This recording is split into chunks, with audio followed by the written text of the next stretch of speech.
വയനാട്ടിലെ ദുരിതബാധിതരുടെ അക്കൗണ്ടിൽ നിന്ന് പണം തിരിച്ചുപിടിച്ച കേരള ഗ്രാമീൺ ബാങ്ക് നടപടിക്കെതിരെ വ്യാപക പ്രതിഷേധം. സഹായധനമായി സർക്കാർ നൽകിയ 10,000 രൂപയിൽ നിന്നാണ് കേരള ഗ്രാമീണ ബാങ്ക് വിവിധ ലോണുകളുടെ തിരിച്ചടവ് പിടിച്ചത്. ഉരുളെടുത്ത നഷ്ടങ്ങളുടെ കണക്കെടുപ്പ് തീരും മുൻപെയാണ് ഇടുത്തിയായി ബാങ്കിന്റെ അസ്വാഭാവിക നടപടി.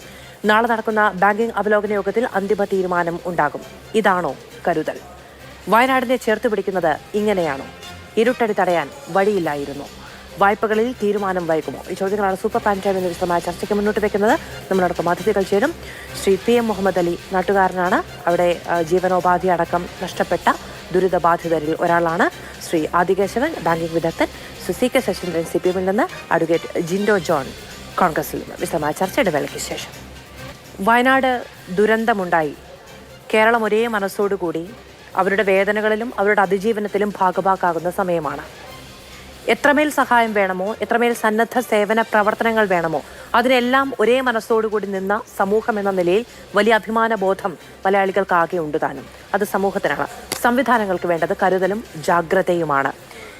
അവിടെയുള്ള ആളുകളുടെ ലോണുകൾ അത് പ്രൈവറ്റ് ബാങ്കിങ് സ്ഥാപനങ്ങളിലാണെങ്കിലും ദേശസാൽകൃത ബാങ്കുകളിലാണെങ്കിലും സഹകരണ ബാങ്കുകളിലാണെങ്കിലും എല്ലായിടത്തും അതിന് മൊറട്ടോറിയം അടക്കമുള്ള കാര്യങ്ങൾ അല്ലെങ്കിൽ വായ്പ എഴുതി തള്ളുന്ന അടക്കമുള്ള കാര്യങ്ങൾ വിവിധ ആവശ്യങ്ങളൊക്കെ ഉന്നയിക്കപ്പെട്ടിരുന്നൊരു സമയത്താണ് ഇടയ്ക്ക് ആദ്യഘട്ടത്തിലൊരു പരാതി വന്നത്. അത് പ്രൈവറ്റ് ബാങ്കിങ് സ്ഥാപനങ്ങൾ, ധനകാര്യ സ്ഥാപനങ്ങൾ അവർ EMI അടയ്ക്കണമെന്ന് ആവശ്യപ്പെട്ടുകൊണ്ട് ഭീഷണിപ്പെടുത്തി എന്നൊരു പരാതി വന്നു. അതിനെ തുടർന്ന് സർക്കാർ പറഞ്ഞത് അങ്ങനെയൊരു സാഹചര്യമേ ഉണ്ടാകില്ല, നേരിട്ട് പിരിക്കാൻ എത്തുന്ന ആളുകൾക്ക് അതിൻ്റെ പരിണതഫലം അനുഭവിക്കേണ്ടി വരും, മറ്റു കാര്യങ്ങൾ സർക്കാർ നേരിട്ട് ഇടപെട്ട പരിഹാരമുണ്ടാകും എന്നുള്ളതാണ്. മൊറട്ടോറിയം അടക്കമുള്ള കാര്യങ്ങൾ വേണമെങ്കിൽ അത് പ്രഖ്യാപിക്കപ്പെടും, വായ്പ എഴുതി തള്ളുന്ന അടക്കമുള്ള കാര്യങ്ങൾ പരിഹരിക്കപ്പെടും എന്ന തരത്തിലുള്ള പ്രഖ്യാപനവും വന്നു. പിന്നീട് കേരള ബാങ്ക് ചൂരൽമല ശാഖയിൽ നിന്നുള്ള വായ്പകൾ എഴുതി തള്ളുന്ന സാഹചര്യമുണ്ടായത് വലിയ തോതിൽ കൈയ്യടി നേടുന്ന ഒരു കാര്യവുമായിരുന്നു. അതിനിടയിലാണ് ഇന്ന് സർക്കാർ സഹായധനമായി നൽകിയ 10,000 രൂപ അക്കൗണ്ടുകളിലേക്ക് എത്തുന്ന സമയത്ത് അതിൽ നിന്ന് ലോണിൻ്റെ EMI തിരിച്ചുപിടിക്കുന്ന നടപടിയുണ്ടായത്. വ്യാപക പ്രതിഷേധമുണ്ടായി, രാഷ്ട്രീയ പാർട്ടികളുടെ പ്രതികരണമുണ്ടായി, ജനങ്ങളുടെ പ്രതികരണമുണ്ടായി. പലരുടെയും ലോണുമായി ബന്ധപ്പെട്ട പ്രശ്നങ്ങൾ പരിഹരിക്കാൻ ആളുകൾ തന്നെ, പൊതുസമൂഹം തന്നെ രംഗത്ത് വരികയും ചെയ്യുന്ന സാഹചര്യം ഉണ്ടായിരുന്നു. അതിനിടയിൽ കളക്ടറുടെ തീരുമാനം വന്നിരിക്കുന്നു, ഈ പണം തിരികെ കൊടുക്കണം എന്നുള്ളത്. എന്നിരുന്നാൽ പോലും ജാഗ്രതയും ഏറ്റവും അടിയന്തരമായ നടപടിയും ആവശ്യമുള്ളതുകൊണ്ടാണ് ഈ വിഷയത്തിലേക്ക് നമ്മൾ ഇന്ന് പോകുന്നത്. ശ്രീ PM മുഹമ്മദ് അലി, പുനരധിവാസം എന്നതിനെ വീട് വെച്ചു കൊടുക്കുക എന്നുള്ള ഒരു ചെറിയ കാഴ്ചപ്പാടിലല്ല സർക്കാരും സംവിധാനങ്ങളും കാണുന്നത് എന്നുള്ളതാണ് വയനാട്ടിലുള്ളവർക്ക് നൽകിയ ഏറ്റവും വലിയ ഉറപ്പ്. എന്താണോ നഷ്ടപ്പെട്ടത് അതിനോട് ഒരു സർക്കാരിനും സമൂഹത്തിനും എന്ത് ഏറ്റവും കൂടുതൽ ചെയ്യാൻ കഴിയുമോ ആ രീതിയിൽ ചെയ്തു തരുമെന്നുള്ളതാണ്. ഇന്ന് അവിടെ ഉണ്ടായ സംഭവ വികാസങ്ങൾ വയനാടിനെ എങ്ങനെയാണ് ബാധിക്കുന്നത്?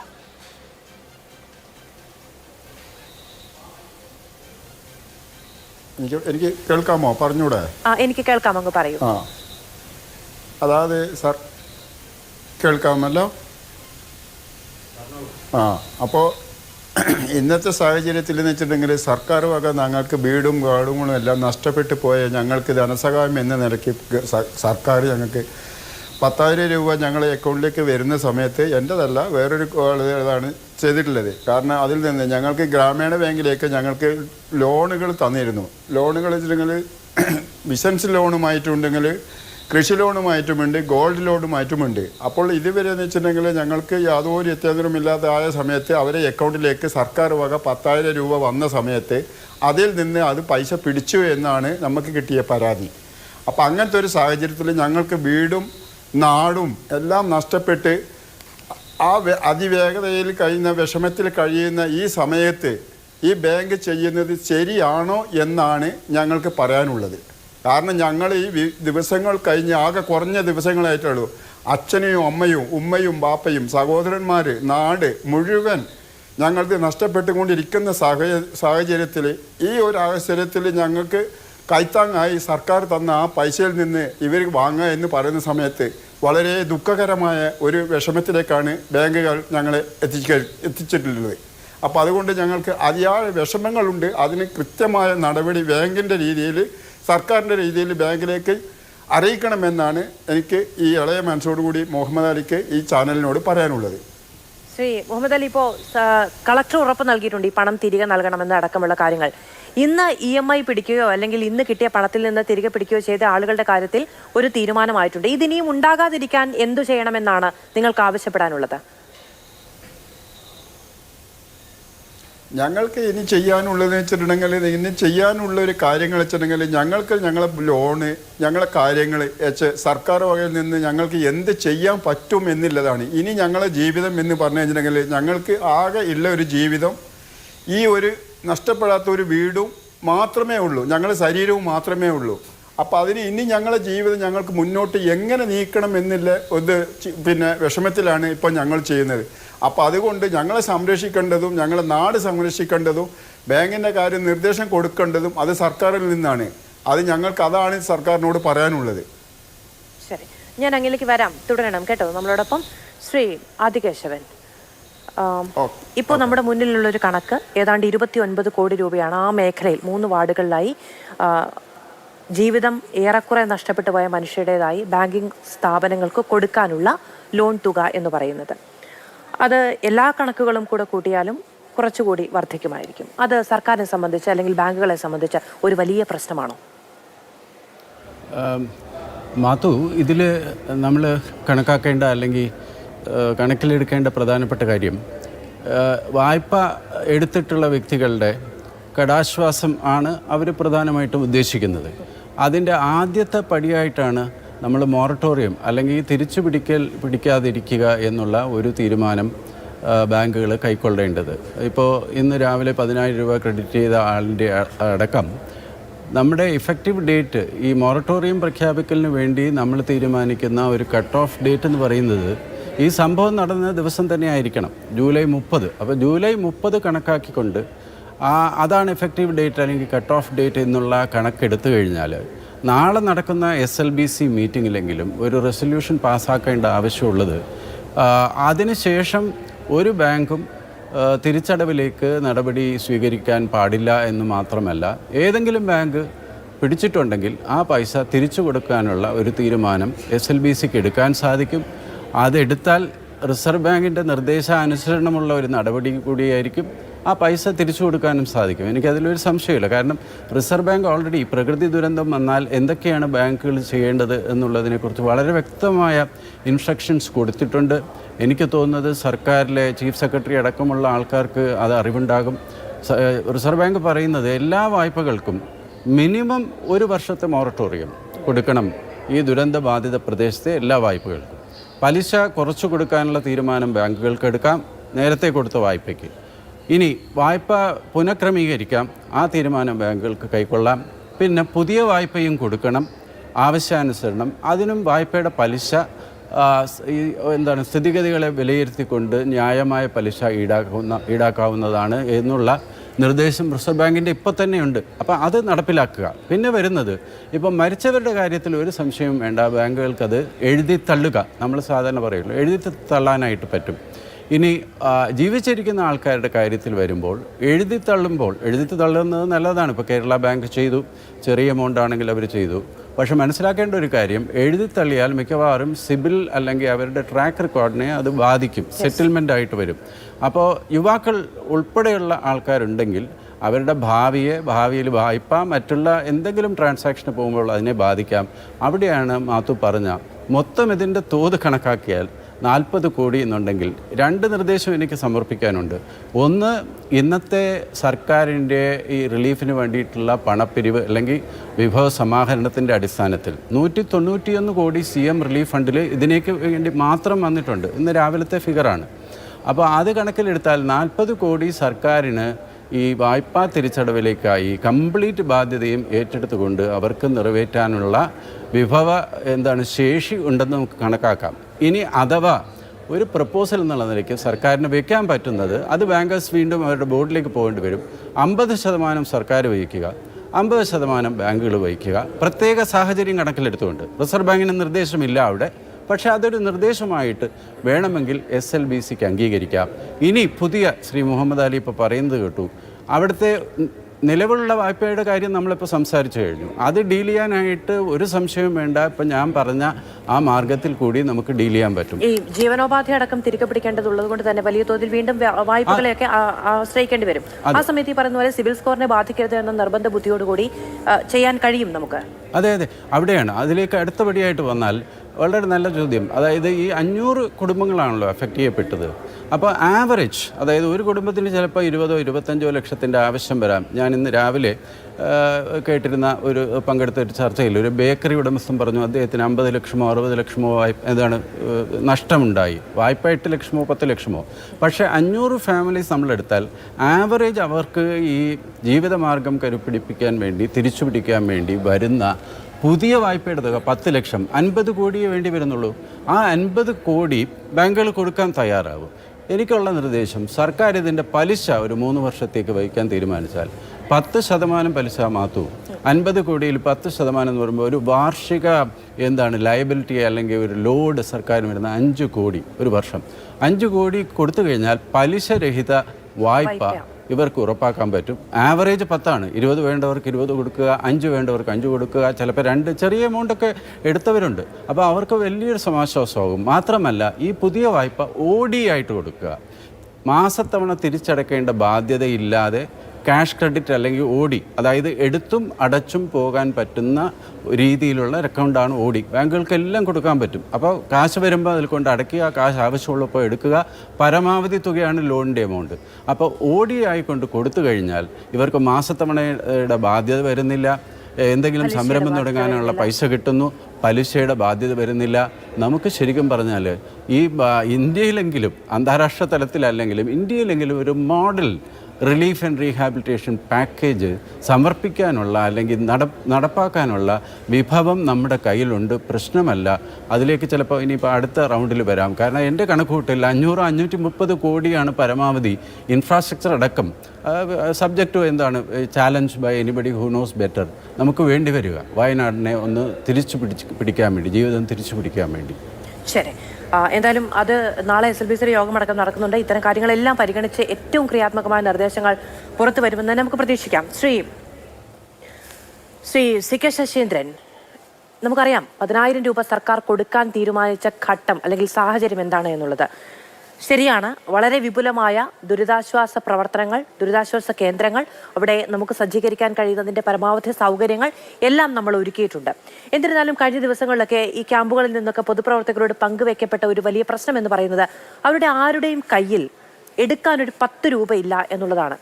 ഒന്ന് പുറത്തു പോയി ചായ കുടിക്കണമെങ്കിൽ, മറ്റ് ശീലങ്ങളുള്ളവർക്ക് അതൊന്ന് പരിഹരിക്കണമെങ്കിൽ, അങ്ങനെയുള്ള കാര്യങ്ങൾക്ക് കയ്യിൽ നിന്ന് എടുത്ത് ചിലവാക്കാൻ 10 രൂപ ഇല്ല എന്ന സാഹചര്യം തുറന്നു പറയുന്നുണ്ടായിരുന്നു. അതും ഒരു മാനുഷികമായ വശമാണ്. അവിടേക്കാണ് 10,000 രൂപയുടെ ഏറ്റവും അടിസ്ഥാനപരമായ ഒരു സഹായം ആളുകളുടെ കയ്യിലേക്ക് ലിക്വിഡായി നമ്മൾ നൽകുന്നത്. അതാണ് EMIയുടെ ഭാഗമായി എടുത്തുകൊണ്ട് പോകുന്നത് എന്ന് പറയുമ്പോൾ അതിലൊരു വലിയ മനുഷ്യാവകാശ പ്രശ്നമുണ്ട്. നമ്മൾ ആദ്യഘട്ടം മുതൽ ഈ ലോണുകളുടെ കാര്യം ചർച്ച ചെയ്തതാണ്. അതിൽ നമുക്ക് ഇനി എന്ത് ചെയ്യാൻ കഴിയുമെന്ന് പറഞ്ഞാൽ കളക്ടറുടെ തീരുമാനം വന്നിട്ടുണ്ട്. അത് ഇപ്പോഴത്തെ പ്രതിസന്ധിയിൽപ്പെട്ടവർക്കാണ്. ഉടനടി എന്ത് നടപടി ഉണ്ടാകും സർക്കാരിന്റെ ഭാഗത്തു നിന്ന്? ഈ വയനാട് ചൂരൽമല മുണ്ടക്കൈ ദുരന്തവുമായി ബന്ധപ്പെട്ട് ആളുകൾക്ക്, അതിനിരയായവർക്ക് എല്ലാവിധ സഹായങ്ങളും അവരെ ജീവിതത്തിലേക്ക് തിരിച്ചു കൊണ്ടുവരാനുള്ള നടപടിയാണ് കേരളത്തിലെ സർക്കാരിൻ്റെ ഭാഗത്തുനിന്നുണ്ടായിട്ടുള്ളത്. നേരത്തെ ഇവിടെ സൂചിപ്പിച്ച പോലെ 10,000 രൂപ, ഒരു കുടുംബത്തിൽ 2 പേർക്ക് പ്രതിദിനം 300 രൂപ വെച്ച് ധനസഹായം, കിടപ്പ് രോഗിയുണ്ടെങ്കിൽ അത് 3 പേർക്കായി കണക്കാക്കി, ഈ രീതിയിലുള്ള കാര്യങ്ങളാണ് സർക്കാർ ചെയ്തുകൊണ്ടിരുന്നത്. അതിൽ ഒരു ഭാഗമാണ് ധനകാര്യ സ്ഥാപനങ്ങളിൽ എടുത്തിട്ടുള്ള വായ്പ എന്ന് നമുക്ക് കാണാൻ വേണ്ടി കഴിയും. ഏറ്റവും മാതൃകാപരമായ രീതിയിൽ, ഏറ്റവും മാനുഷികമായ നിലയിലായിരുന്നു കേരള ബാങ്ക് അതിൽ പ്രവർത്തനം നടത്തിയിരുന്നത്. അവർ മരിച്ചവരുടെയും വീട് നഷ്ടപ്പെട്ടവരുടെയും ഭൂമി നഷ്ടപ്പെട്ടവരുടെയും എല്ലാം കടം എഴുതി തള്ളാൻ വേണ്ടി തീരുമാനിച്ചു. SLBCയിൽ നേരത്തെ നിർദ്ദേശങ്ങൾ ഇതുമായി ബന്ധപ്പെട്ട് ചർച്ച ചെയ്തു എന്നാണ് ഞാൻ മനസ്സിലാക്കുന്നത്. സംസ്ഥാന സർക്കാരിന് കേരള ബാങ്കിൽ ഇടപെടുന്ന പോലെ SLBCയുമായി ബന്ധപ്പെട്ട് ഇടപെടാനുള്ള, കാരണം റിസർവ് ബാങ്കിൻ്റെയൊക്കെ അനുവാദങ്ങൾ വേണം, നിർദ്ദേശങ്ങൾ സമർപ്പിക്കാൻ വേണ്ടി മാത്രമേ കഴിയൂ. ഈ വിഷയം 2 ഉദാഹരണം ഞാൻ പറയാം. ഗ്രാമീൺ ബാങ്കിൽ നിന്ന് മിനിമോൾ എന്ന് പറയുന്ന ഒരാൾ 50,000 രൂപ വായ്പ എടുത്തു. അത് വീട് പണിയുമായി ബന്ധപ്പെട്ട ചില വിഷയങ്ങൾക്കായിരുന്നു, അറ്റകുറ്റപ്പണികൾക്കായിരുന്നു. അവരുടെ വീടും ഇവിടെ ഈ പ്രയാസങ്ങളുണ്ടായി. രാജേഷ് എന്ന് പറഞ്ഞാൽ മറ്റൊരാൾ പശുക്കളെ വാങ്ങാൻ വായ്പ എടുത്തതാണ്. വീടും പോയി, പശുക്കളും ഒലിച്ചു പോയി. അവരുടെ അക്കൗണ്ടിലേക്കാണ് 16 രൂപ സർക്കാർ കൊടുത്തിരുന്നത്. ആ കാശാണ് തിരിച്ചു പിടിച്ചിരുന്നത്. ഇത് ശ്രദ്ധയിൽപ്പെട്ട ഉടനെ തന്നെ ഇന്ന് ഒരു 10-12 മണിയാകുമ്പോഴേക്കും മുഖ്യമന്ത്രിയുടെ ശ്രദ്ധയിൽ ഞങ്ങൾ ഈ കാര്യങ്ങൾ പെടുത്തി. മുഖ്യമന്ത്രി അപ്പം തന്നെ ജില്ലാ കളക്ടറെ വിളിച്ചു. ജില്ലാ കളക്ടർ ഇതുമായി ബന്ധപ്പെട്ട വിശദാംശങ്ങൾ ഞങ്ങളോടും തേടി. ഏതൊക്കെയാണ് കുറച്ച് ആൾക്കാരുടെ പേര് പറയാൻ പറ്റുമോ ചോദിച്ചു. തീർച്ചയായിട്ടും ഈ പേരെല്ലാം ഞങ്ങൾക്ക് ജില്ലാ കളക്ടർക്ക് കൈമാറി. ഇപ്പോൾ ജില്ലാ കളക്ടർ എന്ന നിലക്ക് ജില്ലാ ദുരന്ത നിവാരണ കമ്മിറ്റിയുടെ ചെയർപേഴ്സൺ എന്ന നിലക്ക് കൂടി ഒരു ഉത്തരവ് ഇറക്കിയിട്ടുണ്ട്. ഈ നില ഒരിക്കലും ബാങ്കുകളുടെ ഭാഗത്തുനിന്നുണ്ടാകാൻ വേണ്ടി പാടില്ലായിരുന്നു. ധനകാര്യ സ്ഥാപനങ്ങൾ എന്ന നിലക്ക് കത്തുന്ന വരയിൽ നിന്ന് ഊരുന്ന കഴുക്കോ ലാഭം എന്നൊരു കണ്ണിൽ ചോരയില്ലാത്ത നടപടി ആരും സ്വീകരിക്കാൻ വേണ്ടി പാടില്ല. ഇവിടെ അവരെ സഹായിക്കുകയാണ് വേണ്ടത്. മൊറട്ടോറിയം നേരത്തെ ഇവിടെ പറഞ്ഞ പോലെ മൊറട്ടോറിയം മാത്രമല്ല, മൊറട്ടോറിയത്തിൻ്റെ ഒരു പ്രത്യേകത എന്താ വെച്ചാൽ ഒരു നിശ്ചിത കാലാവധി കഴിഞ്ഞാൽ തിരിച്ചടയ്ക്കണം. അതിൻ്റെ പലിശയും ഉൾപ്പെടെയുള്ള കാര്യങ്ങൾ ചിലപ്പോൾ തിരിച്ചടയ്ക്കേണ്ടി വരും. പൂർണ്ണമായിട്ട് ഈ കാര്യങ്ങൾ കേരള ബാങ്ക് ചെയ്തതുപോലെ തന്നെ സംസ്ഥാനത്തെ ദേശവൽകൃത ബാങ്കുകൾ അത് കാര്യങ്ങൾ ചർച്ച ചെയ്യുന്ന കമ്മിറ്റിയാണ് SLBC എന്ന് പറയുന്നത്. നാളെ അതിൻ്റെ യോഗം ചേരുന്നുണ്ട്. തീർച്ചയായിട്ടും മുഖ്യമന്ത്രിയുടെ ശ്രദ്ധയിൽ ഞങ്ങൾ ഇന്ന് ഉച്ചയ്ക്ക് തന്നെ ഈ കാര്യങ്ങളെല്ലാം വളരെ പ്രധാനപ്പെട്ട ഒരു വിഷയമെന്ന നിലയ്ക്ക് ശ്രദ്ധയപ്പെടുത്തിയിട്ടുണ്ട്. ചീഫ് സെക്രട്ടറി ഉൾപ്പെടെയുള്ള ആൾക്കാരെ യോഗത്തിൽ പങ്കെടുക്കുന്നതാണ്. ചർച്ച ചെയ്യുന്നുള്ള കാര്യം സംശയമൊന്നുമില്ല. വായ്പകളുടെ പുനഃക്രമീകരണം വേണം, ഈ വായ്പ നൽകണം എന്നതടക്കമുള്ള കാര്യങ്ങൾ. ഇത് ആദ്യമായി സർക്കാരിന് മുന്നിലേക്ക് വരുന്ന ഒരു പ്രശ്നമല്ല. പ്രൈവറ്റ് മേഖലയിലുള്ള ധനകാര്യ സ്ഥാപനങ്ങൾ ഭീഷണിപ്പെടുത്തിയ അടക്കമുള്ള കാര്യങ്ങളിൽ സർക്കാർ വളരെ ആക്റ്റീവായ നിലപാട് സ്വീകരിച്ചിരുന്നു. ബാങ്കുകളുടെ EMIയുമായി ബന്ധപ്പെട്ട പ്രശ്നം നമ്മൾ തന്നെ ചൂണ്ടിക്കാണിക്കപ്പെട്ടിട്ടുള്ളതാണ്. ഇപ്പോഴത്തെ ഈ ഇടപെടൽ അല്ലെങ്കിൽ ഇതുമായി ബന്ധപ്പെട്ട ഒരു നിർദ്ദേശം ഇല്ലാതെ പോയതിന്റെ അപര്യാപ്തത അങ്ങനെ സംഭവിച്ചോ? ഞാൻ മനസ്സിലാക്കുന്ന SLBC യോഗം നേരത്തെ ചേർന്നിരുന്നു എന്നാണ്. പൂർണ്ണമായിട്ട് തീയതിയും കാര്യങ്ങളൊന്നും എൻ്റെ മുമ്പിലില്ല. ഞാൻ മനസ്സിലാക്കുന്ന ഒരു കാര്യമാണ് പറഞ്ഞത്. സ്വാഭാവികമായിട്ടും കേരള ബാങ്ക് ചെയ്ത പോലെ തന്നെ ദേശവൽകൃത ബാങ്കുകൾ സംസ്ഥാന സർക്കാരിൻ്റെ കീഴിലല്ല ദേശവൽകൃത ബാങ്കുകൾ നമുക്ക് കാണാൻ കഴിയും. എന്നാൽ നിർദ്ദേശങ്ങൾ സമർപ്പിക്കാൻ കഴിയും. ആ നിർദ്ദേശങ്ങൾ സമർപ്പിക്കുന്നതിൻ്റെ ഭാഗമായിട്ട് ഇത്തരമൊരു നടപടി ഉണ്ടാകേണ്ടതില്ല അല്ലെങ്കിൽ അവരുടെ തിരിച്ചുപിടിക്കുന്ന കാര്യമല്ല അതിലുണ്ടായിരുന്നത്. വായ്പകൾ ഉൾപ്പെടെ ക്രമീകരിക്കുകയോ മൊറട്ടോറിയം അതുപോലെ തന്നെ എഴുതിത്തൾ ഉൾപ്പെടെയുള്ള കാര്യങ്ങൾ അവരുടെ ശ്രദ്ധയിൽ കൊണ്ടുവന്നു എന്നാണ് ഞാൻ മനസ്സിലാക്കുന്നത്. ഏതായാലും ഇന്ന് ഇടപെട്ട ഉടനെ തന്നെ മുഖ്യമന്ത്രി ജില്ലാ കളക്ടറോട് ഈ വിഷയത്തിൽ അടിയന്തരമായിട്ട് ഇടപെടാൻ നിർദ്ദേശിച്ചിട്ടുണ്ടെന്ന് എനിക്കറിയാം. ഞാൻ തന്നെ നേരിട്ട് മുഖ്യമന്ത്രിയായിട്ട് സംസാരിച്ചൊരു വിഷയമാണിത്. അതുകൊണ്ട് തന്നെ അപ്പോൾ തന്നെ ജില്ലാ കളക്ടർ അതിനാവശ്യമായൊരു ഉത്തരവ് ഇപ്പോൾ ഇറക്കിയിട്ടുണ്ട്. ഇത്തരം ചില പ്രശ്നങ്ങൾ വരുമ്പോൾ അടിയന്തരമായി ഇടപെടുക എന്നുള്ളതാണ് നമുക്ക് ചെയ്യാൻ വേണ്ടി കഴിയുക. ജനങ്ങൾക്ക് വേണ്ടി അടിയന്തരമായി ഇടപെടുന്നതിൽ കേരളത്തിലെ ഗവൺമെൻറ് ജില്ലാ ഭരണകൂടത്തിൻ്റെ ആവശ്യപ്പെട്ട് കഴിഞ്ഞിട്ടുണ്ട്. അത് ഇന്നത്തെ ഒരു ചെറിയ കാര്യം. ഇനി 6 ലക്ഷം രൂപ കുടുംബത്തിൽ ഒരാൾ നഷ്ടപ്പെട്ടു പോയ ആൾ, മരണപ്പെട്ട ആൾക്കാരോ അല്ലെങ്കിൽ കാണാതായ ആൾക്കാർക്കൊക്കെ ഇതൊക്കെ ഇങ്ങനെ തിരിച്ചു പിടിക്കാൻ തുടങ്ങിയാൽ ശരിയാവില്ലല്ലോ. അതുകൊണ്ട് അതിൽ ശക്തമായൊരു നിലപാട് നമുക്ക് സ്വീകരിക്കേണ്ടതുണ്ട്. ജനങ്ങൾക്ക് വേണ്ടി ജനങ്ങൾ അതിൻ്റെ പ്രയാസങ്ങൾ അനുഭവിച്ചുകൊണ്ടിരിക്കുകയാണ്. ശക്തമായ നിലപാട് തന്നെ സ്വീകരിക്കുമെന്ന കാര്യത്തിൽ സംശയവുമില്ല. ശരി, ഞാൻ അതിലേക്ക് തിരികെ വരാം. ശ്രീ ജിൻഡോ ജോൺ, ഒരു ദുരന്തമുണ്ടാകുന്ന സമയത്ത് വാഗ്ദാനങ്ങൾ, വലിയ തോതിലുള്ള ധനസമാഹരണം, സന്നദ്ധ പ്രവർത്തനം, സർക്കാർ ഇടപെടൽ, ദുരിതാശ്വാസ പ്രവർത്തനങ്ങൾ, അതിനുശേഷമുള്ള പുനരധിവാസവുമായി ബന്ധപ്പെട്ട വാഗ്ദാനങ്ങളൊക്കെ ഉണ്ടാകും. അതിനുശേഷം സംഭവിക്കുന്ന കാര്യങ്ങൾക്ക് നമ്മുടെ മുന്നിൽ ഉദാഹരണങ്ങളുമുണ്ട്. പുത്തുമലയിലടക്കം കവളപ്പാറയിലടക്കം ഒക്കെ ദുരിതാശ്വാസ പ്രവർത്തനങ്ങളുമായി ബന്ധപ്പെട്ട് അടിമുടി പ്രശ്നം എന്നല്ല ആരും പറയുന്നത്. എന്നിരുന്നാൽ പോലും വിട്ടുപോകുന്ന ചിലരുണ്ട്. ഇതിൽ ഈ മൊറട്ടോറിയം അടക്കമുള്ള കാര്യങ്ങൾ, വായ്പയുമായി ബന്ധപ്പെട്ട പ്രശ്നങ്ങൾ, അതിൽ ഇടപെടൽ വേണം എന്നുള്ളത് ആദ്യഘട്ടം മുതൽ ചൂണ്ടിക്കാണിക്കപ്പെടുന്ന ഒരു കാര്യമാണ്. ഇതിൽ നിതാന്തര ജാഗ്രതയുടെയും സോഷ്യൽ ഓഡിറ്റിങ്ങിന്റെയും ആവശ്യമുണ്ട് എന്ന് തെളിയിക്കുകയാണ് പുതിയ സംഭവ വികാസങ്ങൾ. തീർച്ചയായിട്ടും മാധു, ഇത് നമ്മൾ കേരളത്തിലെ ഓരോ പ്രകൃതി ദുരന്തങ്ങളോ അല്ലെങ്കിൽ ഇത്തരത്തിൽ സംഭവങ്ങൾ ആവർത്തിക്കപ്പെടുമ്പോഴൊക്കെ നമ്മൾ നിത്യം ചർച്ച ചെയ്യുന്ന ഒരു കാര്യമാണ്. ഇവിടെ ഞാൻ ഇപ്പോൾ ബഹുമാന്യനായ LDFന്റെ പ്രതിനിധി സംസാരിച്ചതുപോലെ ഈ വിഷയത്തിൽ ഇങ്ങനെ ഒരു വാർത്ത വന്നപ്പോൾ സർക്കാർ സംവിധാനങ്ങൾ ഉണർന്നു പ്രവർത്തിച്ചു. അക്കാര്യത്തിൽ അടിയന്തരമായി ഇടപെട്ടു. കളക്ടർ ഉൾപ്പെടെ ഇടപെട്ടു. നാളെ നടക്കുന്ന ചർച്ചയിൽ ഇത് അവസാന തീരുമാനമെടുക്കും എന്നൊക്കെ പറയുന്നു. തീർച്ചയായിട്ടും അതിനെ പോസിറ്റീവായിട്ട് കാണുക. പക്ഷെ ഞാൻ ഇതിനോട് കൂട്ടിച്ചേർത്ത് പറയാൻ ആഗ്രഹിക്കുന്നത്, ഈ പ്രശ്നങ്ങളൊക്കെ ഉണ്ടായി, ദുരന്തമുണ്ടായി, അതിനുശേഷം സ്വകാര്യ ധനകാര്യ സ്ഥാപനങ്ങളുടെ ഭീഷണി വരുന്നു. അങ്ങനെ ആ ഘട്ടത്തിൽ അവിടെ T. സിദ്ദിഖ് MLA കേരള മുഖ്യമന്ത്രിക്കും ഇന്ത്യൻ പ്രധാനമന്ത്രിക്കൊക്കെ കത്ത് കൊടുക്കുകയും നമ്മളുടെ നിലപാടുകളൊക്കെ അതിൽ ആവശ്യപ്പെടുകയും ചെയ്തിട്ടുള്ളതാണ്. ഈ ആളുകൾക്ക് അതുപോലെ പ്രതിപക്ഷ നേതാവ് ആവശ്യപ്പെട്ടിട്ടുണ്ട്. ഓരോ ഘട്ടത്തിലും കേരളത്തിലെ പ്രതിപക്ഷവും കേരളത്തിലെ സാധാരണ ആളുകളും മാധ്യമങ്ങളും എല്ലാം ഇതിൽ രാഷ്ട്രീയ വ്യത്യാസമില്ലാതെ ആളുകളെല്ലാം ആവശ്യപ്പെട്ടിട്ടുണ്ട്. ഇതിൽ ബാധിക്കപ്പെട്ട മനുഷ്യരോട് അനുഭാവപൂർവ്വമായിട്ട് ഇടപെടണം എന്നുള്ളത്. ഇങ്ങനെ വിഷയങ്ങൾ ഓരോ ഈ ദുരന്തത്തിൻ്റെ ഭാഗമായിട്ട് ഇതിനെ മുതലെടുക്കാൻ വരുന്ന ആളുകളോ അല്ലെങ്കിൽ ഇത്തരത്തിലുള്ള ദൗർഭാഗ്യകരമായിട്ടുള്ള സാഹചര്യങ്ങൾ ഉണ്ടാകുമ്പോൾ മാത്രം ഇടപെടുന്ന ഒരു സർക്കാരല്ല നമ്മൾക്ക് ആവശ്യം. അതിനു പകരം ഇത് മുൻകൂട്ടി കണ്ടുകൊണ്ട് അതിനെ വിവേചനപരമായി കണ്ടുകൊണ്ട് നടപടി സ്വീകരിക്കാനായിട്ട് പറ്റണമായിരുന്നു. ഈ ദുരന്തത്തിൽ പെട്ടു നിൽക്കുന്ന ആളുകൾ, അവരുടെ 5 സെന്റ് ഭൂമി, അവരുടെ പശുക്കൾ, അവരുടെ ജീവിതമാർഗം, കുടുംബാംഗങ്ങൾ എല്ലാവരും നഷ്ടപ്പെട്ട് നിൽക്കുന്ന മനുഷ്യൻ്റെ അക്കൗണ്ടിലേക്ക് വന്ന 10,000 രൂപയിൽ നിന്ന് 3,400 രൂപ എടുത്തുകൊണ്ട് പോവുക, അല്ലെങ്കിൽ 5,000 രൂപ എടുക്കുക എന്നൊക്കെ പറഞ്ഞാൽ അത് എന്തൊരു നികൃഷ്ട മനസ്സാണ് നമ്മൾ ആലോചിക്കൂ. കേരളത്തിലെ ബാങ്കുകൾ, കേരളത്തിലെ എന്നല്ല ഇന്ത്യയിലെ മുഴുവൻ ബാങ്കുകളും ഒരു ഇത്തരം അപകടങ്ങളോ ദുരന്തങ്ങളോ ഉണ്ടാകുമ്പോൾ പൊതുസമൂഹവും രാഷ്ട്രീയ നേതൃത്വവും മറ്റ് മുഴുവൻ ആളുകളും എടുക്കുന്ന സാക്രിഫൈസിൻ്റെ 1/4 പോലും പൊതുമേഖല സ്വകാര്യ ബാങ്കുകൾ എടുക്കുന്നുണ്ടോ എന്ന് എനിക്ക് സംശയമുണ്ട്. അവരുടെ ഭാഗത്തുനിന്ന് ഒറ്റപ്പെട്ട സഹായങ്ങളൊക്കെ ഉണ്ടാകുന്നുണ്ട്, ഇല്ല എന്നല്ല ഞാൻ പറയുന്നത്. പക്ഷേ ഇപ്പോൾ മൊറട്ടോറിയത്തെക്കുറിച്ച് നമ്മൾ ഈ ചർച്ചയിൽ പറയുന്നുണ്ട്. ഈ കോവിഡ് വന്നപ്പോൾ, പ്രളയം വന്നപ്പോൾ, 2018-ലും 2019-ലും ഒക്കെ പ്രളയം വന്നപ്പോഴൊക്കെ മൊറട്ടോറിയം പ്രഖ്യാപിക്കുന്നുണ്ടായിരുന്നു. ഈ മൊറട്ടോറിയം യഥാർത്ഥത്തിൽ അത് പരിശോധിക്കുമ്പോൾ അത് 2-3 മാസം മാറ്റിവെക്കുകയും ആ മാറ്റിവെക്കുന്ന മാസത്തെ ഉൾപ്പെടെ പലിശ ഈടാക്കുകയും ചെയ്യുന്ന സംവിധാനമാണ്. ബാങ്കുകൾക്ക് 1 രൂപയുടെ പോലും നഷ്ടം സംഭവിക്കുന്നില്ല എന്ന് മാത്രമല്ല, അവർക്ക് ലാഭം കൂടുന്നുള്ളൂ എന്നും കൂടി നമ്മൾ മനസ്സിലാക്കണം. ഇപ്പോൾ മൊറട്ടോറിയം പ്രഖ്യാപിക്കലല്ല ഇതിലൊരു ശാശ്വതമായിട്ടുള്ള പരിഹാരം. ഇതിൽ ബാധിക്കപ്പെട്ട മനുഷ്യരുടെ ലോൺ എഴുതിത്തള്ളാൻ നമുക്ക് എത്ര തുക വേണ്ടി വരും? ഇപ്പോൾ ഇതിൽ ആദികേശവനെ പോലുള്ള ആളുകളൊക്കെ പറയുന്നുണ്ടായിരുന്നു.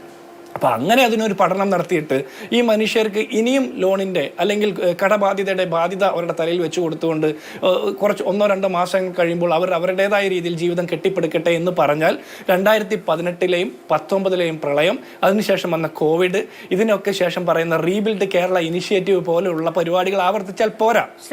വയനാട് കേരളത്തിന്റെ വലിയ തോതിൽ നമുക്ക് സർക്കാർ സംവിധാനങ്ങളാകെ അവിടെ എൻഗേജ്ഡ് ആയിരുന്നു. പക്ഷേ മറ്റു വകുപ്പുകളുണ്ടല്ലോ അല്ലേ, അതായത് ഈ എല്ലാ വകുപ്പുകളുടെയും ഒരു ഏകോപനം എന്ന രീതിയിലാണല്ലോ ഈ പുനരധിവാസം വിപുലമായ കാഴ്ചപ്പാടിൽ നടപ്പിലാക്കേണ്ടത്. അപ്പോൾ ധനകാര്യവുമായി ബന്ധപ്പെട്ട കാര്യങ്ങൾ ഏകോപിപ്പിക്കാനും അതുമായി ബന്ധപ്പെട്ട ചർച്ചകൾ, അതുമായി ബന്ധപ്പെട്ട നിർദ്ദേശങ്ങൾ എന്തു ചെയ്യണമെന്നത് ആലോചിക്കാൻ ഒക്കെ നമുക്ക് കഴിയും, അല്ലെങ്കിൽ കഴിയണം എന്നുള്ളതാണ്. എല്ലാ ആളുകളും അവിടെ തൂമ്പയും എടുത്ത് രക്ഷാപ്രവർത്തനത്തിന് പോവുകയല്ലോ ചെയ്യുന്നത്. ഏതൊക്കെ കാര്യങ്ങളിൽ ഇടപെടണം എന്ന് കൃത്യമായ ഉത്തരവാദിത്വ ബോധമുള്ള വകുപ്പുകളുണ്ട്. അവരുടെ കൂടി ദീർഘവീക്ഷണമില്ലായ്മ ഉണ്ടായിട്ടുണ്ടോ? തീർച്ചയായിട്ടും അത് ഞാൻ അത് തന്നെയാണ് ആദ്യം മുതൽ പറയുന്നത്. ദീർഘവീക്ഷണം ഇല്ലാതെ വകുപ്പുകളുടെ ഏകോപനം ഇല്ലാത്തതിൻ്റെ ഭാഗമായിട്ടാണ് ഇത് സംഭവിക്കുന്നത്. ഈ മനുഷ്യരുടെ അക്കൗണ്ടിലേക്ക് വന്ന ഗവൺമെൻറ് കൊടുത്ത 10,000 രൂപ, ആ 10,000 രൂപ എന്ന് പറഞ്ഞാൽ ഒരു മനുഷ്യന് കേരളത്തിൽ ജീവിക്കാൻ എത്ര രൂപ ഒരു മാസം വേണമെന്നുള്ളത് യാഥാർത്ഥ്യബോധമൊക്കെ നമുക്ക് എല്ലാവർക്കും ഉണ്ട്. ഈ ചർച്ചയിൽ പങ്കെടുക്കുന്നവർക്ക്, ഈ ചർച്ച കാണുന്ന കേരളത്തിലെ മുഴുവൻ മനുഷ്യർക്കും അറിയാം ഒരു മനുഷ്യന്, ഒരു കുടുംബത്തിന് ജീവിക്കാൻ എത്ര രൂപ ഒരു മാസം വേണമെന്ന്. ഇപ്പോൾ 10,000 രൂപ ഗവൺമെൻറ് കൊടുത്തു എന്ന് പറഞ്ഞാൽ അത് ഒന്നുമല്ല, ഒരു കാപ്പിക്കാശ് പോലും അല്ല എന്നുള്ള യാഥാർത്ഥ്യം നമ്മൾ മനസ്സിലാക്കണം. അവർക്ക് കൊടുക്കേണ്ടത് അവരോട് അനുഭാവപൂർവ്വമായിട്ടുള്ള നടപടി സ്വീകരിക്കണം. നമ്മൾ ഈ പണം പിരിക്കാൻ വേണ്ടിയിട്ട് പരസ്യത്തിന് കൊടുക്കുന്ന പണത്തിൻ്റെ എങ്കിലും 4/1 തുക ഈ പാവപ്പെട്ട മനുഷ്യർക്ക് അടിയന്തരമായിട്ട് കൊടുക്കാനുള്ള നടപടി സർക്കാർ സ്വീകരിക്കണം. ഒന്നാമത്തത്. 2, വകുപ്പുകളുടെ ഏകോപന കുറവുണ്ടായി എന്ന് തന്നെ പറയണം. കാരണം ഇങ്ങനെ ഒരു വിഷയം വരുമ്പോൾ അതിൽ ഇടപെടുന്നതല്ല സർക്കാർ. ഇത്തരം ദുരന്തങ്ങൾ ഉണ്ടാകുമ്പോൾ അതിനോടനുബന്ധിച്ചുണ്ടാകുന്ന സമസ്ത മേഖലയിലും പെട്ട പ്രശ്നങ്ങളെ മുൻകൂട്ടി കണ്ട് ഏകോപിപ്പിച്ച് അതിന് പരിഹാരം കാണുക. അവിടെ മണ്ണിടിച്ചിൽപ്പെട്ട ആളുകളെ കണ്ടെടുത്തുകയും അവർക്ക് റെസ്ക്യൂ ഓപ്പറേഷൻസ് നടത്തുന്നത് മാത്രമല്ല, അതിനുശേഷം വരുന്ന സ്വകാര്യ അല്ലെങ്കിൽ പൊതുമേഖല ധനകാര്യ സ്ഥാപനങ്ങളുടെ അടക്കം ഭീഷണികൾ അവർ പിന്നീട് നേരിടേണ്ടി വരും. ഇപ്പോൾ റീബിൽഡ് കേരള ഇനിഷ്യേറ്റീവിൻ്റെ വെബ്സൈറ്റ് നമ്മളൊന്ന് പരിശോധിച്ച് നോക്കൂ. കുറേ റോഡുകൾ അല്ലെങ്കിൽ പാലങ്ങൾ പണിയുന്നതിനപ്പുറം കേരളത്തിലെ പ്രളയത്തിൽ ബാധിക്കപ്പെട്ട മനുഷ്യർക്ക് അവരുടെ വീട് കെട്ടാനായിട്ട് എത്ര രൂപ സർക്കാർ സംവിധാനങ്ങളിലൂടെ കൊടുക്കാൻ നമുക്ക് സാധിച്ചു? 4 രൂപ പലിശയിൽ ലോണുകൾ അവൈലബിൾ ആക്കുമെന്ന് അന്നത്തെ ധനകാര്യമന്ത്രി പറഞ്ഞതൊക്കെ ഞങ്ങൾക്ക് ഓർമ്മയുണ്ട്. പക്ഷേ എത്ര ആളുകൾക്ക് ലോൺ കിട്ടി? എത്ര ആളുകൾക്ക് അവരുടെ ജീവിതമാർഗം കെട്ടിപ്പടുക്കാൻ പറ്റി? എത്ര ആളുകൾക്ക് അവരുടെ വരുമാന മാർഗം വീണ്ടും പഴയതുപോലെ നടത്താൻ പറ്റി എന്നൊക്കെ നോക്കിയാൽ ഈ മനുഷ്യർ അവരുടെ സ്വന്തമായിട്ടുള്ള ആർജിതമായിട്ടുള്ള സാമ്പത്തിക ശേഷിയിൽ നിന്നാണ് അവരുടെ ജീവിതം കെട്ടിപ്പോക്കിയത്. അതിനപ്പുറത്ത് സർക്കാരോ അല്ലെങ്കിൽ പൊതു സംവിധാനങ്ങൾ എത്രത്തോളം അവരെ പിന്തുണച്ചു എന്നുള്ളത് ഒരു സംശയകരമാണ്. അതൊന്നും ഇനിയും ബാധിക്കാതെ ഈ ആളുകളെങ്കിലും ചേർത്ത് പിടിക്കാൻ നമുക്ക് കഴിയണം എന്നുള്ളതാണ്. ഒറ്റ കാര്യം. ശരി, പൂർത്തിയാക്കൂ. നിയമങ്ങൾക്ക് അതീതമായിട്ട് മാനുഷിക പരിഗണനയോടുകൂടി കുറെ കൂടി എംപതറ്റിക് ആയിട്ട് കാര്യങ്ങളെ കൈകാര്യം ചെയ്യാൻ സർക്കാർ വകുപ്പുകളും സർക്കാരിന് നേതൃത്വം കൊടുക്കുന്നവരും ശ്രമിക്കണമെന്നാണ് എൻ്റെ അഭിപ്രായം. ഓക്കെ, ശരി. ശ്രീ മുഹമ്മദ് അലി, ഇപ്പോൾ നാശനഷ്ടങ്ങളുടെ കണക്കെടുപ്പ് ഇപ്പോഴും തുടരുകയാണ്. എന്തൊക്കെ കാര്യങ്ങളിലാണ് നിങ്ങളോട് അനുഭാവപൂർവമായ നിലപാട് വേണം എന്ന് അവിടെയുള്ള ഒരു ഒരു വയനാട്ടുകാരൻ എന്ന രീതിയിൽ അങ്ങ് മനസ്സിലാക്കുന്നത് യഥാർത്ഥത്തിൽ നിങ്ങളുടെ നഷ്ടങ്ങളെ അങ്ങനെ തന്നെ സർക്കാർ കാണുന്നുണ്ടോ, സംവിധാനങ്ങൾ കാണുന്നുണ്ടോ? സർക്കാർ കാണുന്നില്ല എന്ന് പറയുന്നില്ല, സർക്കാർ കാണുന്നുണ്ട് വെച്ചിട്ടുണ്ടെങ്കിൽ ഉത്തരവാദിത്തപ്പെട്ട അതിന് അർഹതപ്പെട്ട അവരുടെ കയ്യിൽ എത്തിപ്പെടുന്നില്ല എന്നാണ് അതിൻ്റെ യഥാർത്ഥ സത്യം. അങ്ങനെ ഒരു കാര്യങ്ങൾ വരുന്നുണ്ട്. ഇപ്പം എൻ്റെ ഒരു കാര്യം തന്നെ പറയാം. 2019 കേൾക്കുന്നുണ്ടോ? എനിക്ക് കേൾക്കാം, അങ്ങ് പറഞ്ഞോളൂ. ഹലോ. 2019 പ്രളയത്തിൽ, പുത്തുമല പ്രളയത്തിൽ പങ്കെടുത്ത ആളാണ് ഞാൻ. അത് തൊട്ട് അന്ന് മുതൽ ഇന്ന് വരെ എന്നുണ്ടെങ്കിൽ അന്ന് പ്രളയത്തിൽ പോയിട്ടുണ്ടെങ്കിൽ എൻ്റെ ഉമ്മാൻ്റെ വീട് നഷ്ടപ്പെട്ട് ഇന്ന് വരെ സർക്കാർ വക നിന്നിട്ട് ഒരു 5 പൈസ കിട്ടിയില്ല. എൻ്റെ കൂട്ടുകാരന്മാരെ വീട് നഷ്ടപ്പെട്ട്, എൻ്റെ കുടുംബത്തിൻ്റെ വീടുകൾ നഷ്ടപ്പെട്ട് ഇന്ന് അവർ പെരുവഴിയിലാണ്. സർക്കാർ ചെയ്തിട്ടില്ല എന്നുള്ള ഒരിക്കലും നമ്മൾ പറയാൻ, സർക്കാരിനെ കുറ്റം പറയാൻ നമ്മൾ തയ്യാറല്ല. അർഹതപ്പെട്ടവർക്ക് ഇന്നും അവർ തെരുവിലാണ്. അവൻ്റെ ഉപ്പാൻ്റെ, ഉമ്മാൻ്റെ, ഏട്ടൻ്റെ, അനുജൻ്റെ അവരുടെ ഫുൾ സമ്പാദ്യങ്ങളും 2019 ഒലിച്ചുപോയി. ഇന്ന് അർഹതപ്പെട്ടവർക്ക് ഇന്നും പെരുവഴിയിലായതുകൊണ്ട് കിട്ടാത്ത എത്രയോ ആളുകൾ ഇന്ന് നമ്മൾ അവശേഷിക്കുന്നുണ്ട്. അതേമാതിരിക്കുള്ളൊരു അനുഭവം ഈ ഗവൺമെൻറ്റിൻ്റെ ഭാഗത്തു നിന്ന് ഉണ്ടാകാൻ പാടില്ല എന്നാണ് എനിക്ക് പറയാനുള്ളത്. 2019 എന്ന് പറഞ്ഞു കഴിഞ്ഞിട്ടുണ്ടെങ്കിൽ കുറഞ്ഞ ജനങ്ങൾക്കാണ് ആ നാശനഷ്ടങ്ങൾ സംഭവിച്ചത്. ഇന്ന് മുണ്ടക്കായനെ സംബന്ധിച്ചിട്ടുണ്ടെങ്കിൽ അനേകം ആൾക്കാർക്ക് വീടുകളും അവരുടെ സ്ഥലങ്ങളും ഉപ്പയും ഉമ്മയും അച്ഛനും അമ്മയും സഹോദരന്മാരും ഏട്ടനും അനുജനും എല്ലാവരും നഷ്ടപ്പെട്ട് പോയിരിക്കുകയാണ്. അപ്പോൾ അവർക്ക് അർഹതപ്പെട്ട രീതിയിലുള്ള ഒരു അന്വേഷണം നടത്തിയിട്ട് അവരെ പുനരാധിപ്പിക്കേണ്ട കാര്യങ്ങൾ ഉത്തരവാദിത്തത്തോടു കൂടി ഗവൺമെൻറ്റിൽ ഭാഗത്ത് നിന്ന് സർക്കാർ വകയിൽ ചെയ്യുന്ന ഉദ്യോഗസ്ഥന്മാർക്ക് ശരിയായ നിർദ്ദേശങ്ങൾ കൊടുത്ത് അതിൻ്റെതായ രീതിയിലേക്ക് ചെയ്യണമെന്നാണ് എനിക്ക് പറയാനുള്ളത്. ഇപ്പം എൻ്റെ കാര്യം തന്നെ എടുക്കുകയാണെന്നുണ്ടെങ്കിൽ ഞാൻ 28 വർഷം ഗൾഫിൽ ജോലി ചെയ്ത ആളാണ്. എനിക്ക് ആകെ ഉള്ളത് വെച്ചിട്ടുണ്ടെങ്കിൽ എൻ്റെ ഒരു സ്ഥാപനം എൻ്റെ കുടുംബത്തിനെ രക്ഷപ്പെടുത്തിയത്. ഇന്ന് എല്ലാം നഷ്ടപ്പെട്ടിട്ട് ഒരു സീറോ ആയിരിക്കുന്ന ആളാണ് ഞാൻ.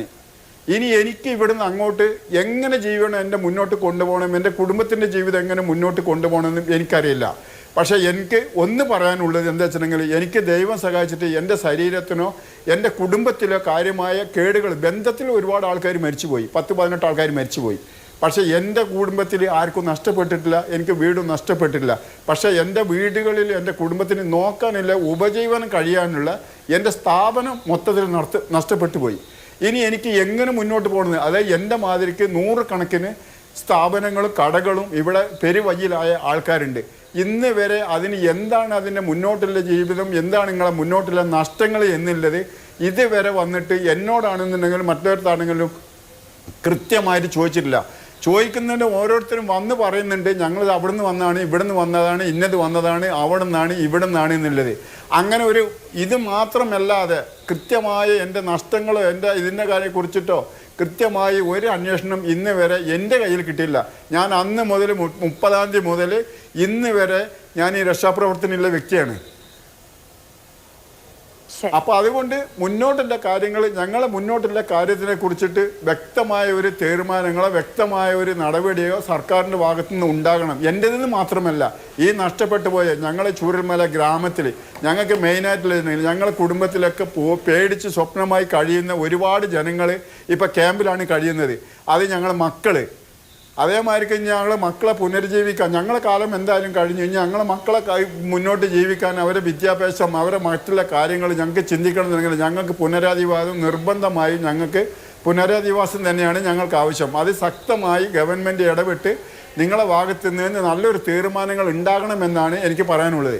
അതോ കൂടാതെ തന്നെ ഞങ്ങൾ ചൂരൽമല വെള്ളരിമലയിലത്തെ സ്കൂള്, വില്ലേജ് ഓഫീസ്, അതേമാതിരി നമ്മുടെ സ്ഥാപനം, ഞങ്ങളുടെ കച്ചവട സ്ഥാപനങ്ങൾ പഴയമാതിരിക്ക് തുറന്ന് പ്രവർത്തിക്കാനുള്ള നിയമങ്ങളും കാര്യങ്ങളും ഉണ്ടാകണമെന്നാണ് പറയാനുള്ളത്. എന്നാലേ ഞങ്ങൾക്ക് ഇവിടുന്ന് വിട്ടുപോയവർക്ക് വീണ്ടും തിരിച്ചു വന്ന് ഞങ്ങളെ ജീവിതം പുനർജീവിക്കാൻ വേണ്ടി ഞങ്ങൾക്ക് കഴിയുള്ളൂ. അതിൽ നിന്ന് നല്ലൊരു തീരുമാനങ്ങൾ സർക്കാർ ഭാഗത്തുനിന്ന് ഉണ്ടാകണം. സർക്കാർ ഏൽപ്പിക്കുന്ന ഉദ്യോഗസ്ഥന്മാരും അവർ സത്യസന്ധനായി ഞങ്ങൾക്ക് അത് ഏൽപ്പിച്ച് തരണമെന്നാണ് ഞങ്ങൾക്ക് പറയാനുള്ളത്. ശരി, ശ്രീ ആദികേശൻ, ഇപ്പോൾ ബാങ്കുകൾ മണ്ണിൽ തൊടാൻ നിൽക്കുന്ന സ്ഥാപനങ്ങളൊന്നും അല്ലല്ലോ. ശരിയാണ്, ഒരു ഓട്ടോമേറ്റഡ് സംവിധാനം, അതിന് കൃത്യമായ റൂള്, അങ്ങനെ പലതും ഉണ്ടാകും. എന്നാലും ഒരു നാട്ടിൽ തിരഞ്ഞെടുപ്പ് പോലും 6 മാസത്തിനകം നടത്തണം എന്നുള്ളതിനെ പറ്റി ചിന്തിക്കേണ്ടതുണ്ട്. അത് ദുരന്തബാധിത മേഖലകളിലാണെങ്കിൽ അതുമായി ബന്ധപ്പെട്ട ഡയറക്ഷൻസ് ഉണ്ട്. അതുകൊണ്ട് ഇപ്പോൾ പ്രഖ്യാപിക്കപ്പെട്ടിട്ടില്ല. അപ്പോൾ ഈ സാഹചര്യം അവിടെ ഉണ്ടായി എന്നതിന് ഒരു ഓട്ടോമേറ്റഡ് സംവിധാനത്തെ മാത്രം കുറ്റപ്പെടുത്തി മുന്നോട്ട് പോകാൻ കഴിയുമോ, അങ്ങനെ ഒരു സംഭവം ഉണ്ടായതിന്? അതെ മാധു, ഇപ്പം ഈ പൈസ പിടിച്ചതിനെ ആർക്കും ന്യായീകരിക്കാൻ സാധിക്കില്ല. പക്ഷേ അവിടെ വേണ്ടിയിരുന്നത് ഈ മൊറട്ടോറിയം എന്ന് പറയുന്നത് ഓട്ടോമാറ്റിക്കായിട്ട് ചെയ്യേണ്ട ഒരു കാര്യമായിരുന്നു. അപ്പം അത് ശരിക്കും പറഞ്ഞാൽ റിസർവ് ബാങ്കിൻ്റെ നിർദ്ദേശാനുസരണം ഒരു ജില്ലയിലാണ് ഒരു ദുരന്തം ഉണ്ടാകുന്നതെങ്കിൽ ഈ സ്റ്റേറ്റ് ലെവൽ ബാങ്കേഴ്സ് കമ്മിറ്റി കൂടാൻ വേണ്ടി നമ്മൾ കാത്തു നിൽക്കേണ്ട ആവശ്യമില്ല. അതിൽ നിർദ്ദേശത്തിലുണ്ട് ഡിസ്ട്രിക്ട് ലെവൽ കമ്മിറ്റി കൂടി മൊറട്ടോറിയം ആദ്യമേ പ്രഖ്യാപിക്കുകയും നടപ്പാക്കുകയും ചെയ്തിരുന്നെങ്കിൽ ഈ തിരിച്ചു പിടിക്കുന്ന ഒരു സാഹചര്യം ഉണ്ടാവില്ലായിരുന്നു. ഇനിയിപ്പോൾ ഉണ്ടായ സ്ഥിതിക്ക് തീർച്ചയായിട്ടും നാളത്തെ റെസൊല്യൂഷൻ്റെ അടിസ്ഥാനത്തിൽ ഈ തിരിച്ചു പിടിച്ച കാശ് നമുക്ക് കൊടുക്കുവാൻ സാധിക്കും. പിന്നെ പറഞ്ഞത് ഈ മണ്ണിലല്ലെങ്കിൽ മനുഷ്യനുമായിട്ട് ബന്ധമില്ലാതെ നിൽക്കുന്ന സ്ഥാപനങ്ങളല്ലല്ലോ ബാങ്കുകൾ. ശരിക്കും തീർച്ചയായിട്ടും ശരിയാണ്. ഞാൻ നേരത്തെ പറഞ്ഞത് അത് പരാമർശിക്കപ്പെട്ടതുകൊണ്ട് ഞാൻ പറയുകയാണ്. ഞാൻ പറഞ്ഞ കാര്യങ്ങൾ ഇപ്പോഴുള്ള റിസർവ് ബാങ്കിൻ്റെ നിർദ്ദേശാനുസരണം നടപ്പാക്കാൻ പറ്റുന്ന കാര്യങ്ങളാണ് ഞാൻ പറഞ്ഞത്. ഇനി റിസർവ് ബാങ്കിൻ്റെ നിർദ്ദേശാനുസരണം അല്ലെങ്കിൽ സംസ്ഥാന ഗവൺമെൻറ്റിന് ചെയ്യാവുന്ന കാര്യങ്ങളാണ് നമ്മൾ സംസാരിച്ചത്. ഇപ്പം വായ്പ കംപ്ലീറ്റ് തിരിച്ചടയ്ക്കാൻ വേണ്ടി അത് മിക്കവാറും ഈ ഡെറ്റ് റിലീഫ് സ്കീംസ് എല്ലാം നോക്കിക്കഴിഞ്ഞാൽ മാത്തു, 2008 കാർഷിക വായ്പ റിലീഫ് സ്കീം ഉണ്ടായിരുന്നല്ലോ UPA ഗവൺമെൻറ് സമയത്ത്. അന്ന് ശരിക്കും ചെയ്തത് ബാങ്കുകളല്ല എഴുതി തള്ളിയത്. അന്ന് കേന്ദ്ര സർക്കാർ ഈ വായ്പയെല്ലാം ഏറ്റെടുത്തു. അപ്പോൾ അതിന് വേണ്ടുന്ന തുക ബാങ്കുകൾക്ക് കൊടുത്തു. വീണ്ടും ബാങ്കുകളോട് കർഷകർക്ക് വായ്പ കൊടുക്കാൻ പറഞ്ഞു. അതിനുശേഷം 2016 തൊട്ട് വിവിധ സംസ്ഥാന സർക്കാരുകൾ, ഉത്തർപ്രദേശ്, കർണാടക, മഹാരാഷ്ട്ര ഒക്കെ കാർഷിക കടങ്ങൾ ഏറ്റെടുത്തു. അവരെഴുതി തള്ളാൻ പറഞ്ഞ ബാങ്കുകളോടല്ല. അപ്പോൾ ബാങ്കുകൾക്ക് ഇന്നത്തെ നിലയിൽ എഴുതി തള്ളാനുള്ള ഒരു വ്യവസ്ഥ റിസർവ് ബാങ്കിൻ്റെ നിർദ്ദേശാനുസരണം ഇല്ല എന്നുള്ള കാര്യമാണ് ഞാൻ പറഞ്ഞത്. ചെയ്യാൻ പറ്റുന്ന കാര്യങ്ങൾ ഞാൻ നേരത്തെ സൂചിപ്പിച്ചതുപോലെ സർക്കാരിന് ഒന്നുകിൽ നമ്മൾ കണക്ക് നോക്കുമ്പം ഇത് ഏറ്റെടുക്കാൻ പറ്റുന്ന ഒരു തുക മാത്രമേ ഉള്ളൂ. ഇനി അഥവാ ഏറ്റെടുക്കാൻ എന്തെങ്കിലും ഒരു വിഷമം ഉണ്ടെന്നുണ്ടെങ്കിൽ ഒരു പ്രപ്പോസൽ വയ്ക്കാം, പകുതി ഞങ്ങൾ മീറ്റ് ചെയ്യാം, ബാക്കി പകുതി. അപ്പോൾ അത് പിന്നെ ബാങ്കുകൾ പ്രത്യേകിച്ച് തീരുമാനമെടുക്കണം. കാരണം അതിന് റിസർവ് ബാങ്കിൻ്റെ ഒരു നിർദ്ദേശം വ്യക്തമായിട്ടുള്ളത് ഇല്ല. പക്ഷേ എന്ത് പറഞ്ഞാലും ശ്രീ മുഹമ്മദ് അലി പോലെയുള്ള ആൾക്കാർ പറയുന്ന കാര്യം വെച്ച് നോക്കുകയാണെങ്കിൽ മാത്രം ഞാൻ 1-2 കണക്കുകൾ മാത്രം ഞാൻ പറയാം. അതായത് ഇപ്പം വീട് വയ്ക്കാനുള്ള സാഹചര്യം അല്ലെങ്കിൽ തുക മിക്കവാറും രാഷ്ട്രീയ പാർട്ടികൾ, സന്നദ്ധ സംഘടനകൾ, വ്യക്തികൾ, മറ്റുള്ള പലരും അതിനുവേണ്ടി മുന്നോട്ട് വന്നിട്ടുണ്ട്. അപ്പോൾ അതിൻ്റെ എമൗണ്ട് നമ്മൾ കണക്കാക്കാതിരുന്നാൽ ഭൂമി സർക്കാരിൻ്റെ കൊടുക്കുമെന്ന് വിശ്വസിക്കാം. കാരണം സർക്കാരിൻ്റെ ഭൂമി അല്ലെങ്കിൽ ഈ പ്രദേശത്ത് തന്നെ ദുരന്തം നടന്ന പ്രദേശത്ത് വീട് വയ്ക്കാൻ വാസയോഗ്യമായ സ്ഥലം എന്നുണ്ടെങ്കിൽ ആ ഭൂമി ഉടമസ്ഥർക്കുണ്ടാവും. കൂട്ടത്തിലൊരു കാര്യം കൂടി വിട്ടുപോകുന്നതിന് മുമ്പ്, നമ്മളിപ്പം ബാങ്കിൽ നിന്നും വായ്പയുള്ള വീടാണെന്നുണ്ടെങ്കിൽ നമ്മൾ മറക്കാൻ പാടില്ലാത്ത കാര്യം അതിന് മിക്കവാറും ഇൻഷുറൻസ് എടുത്തിട്ടുണ്ടാവും. അപ്പോൾ ഇൻഷുറൻസിൻ്റെ തുക ഇവർക്ക് ഉറപ്പാക്കുക. അതും SLBCയിൽ ഇൻഷുറൻസിൻ്റെ ആളിനെ പങ്കെടുപ്പിച്ചുകൊണ്ട്, അത് പങ്കെടുക്കുന്നില്ലെങ്കിൽ ചീഫ് സെക്രട്ടറിക്ക് അവരോട് നേരിട്ടൊരു ഓൺലൈൻ മീറ്റിംഗ് നടത്തി അതിൽ പെട്ടെന്ന് തീരുമാനം ഉറപ്പാക്കാൻ സാധിക്കാവുന്നതേ ഉള്ളൂ.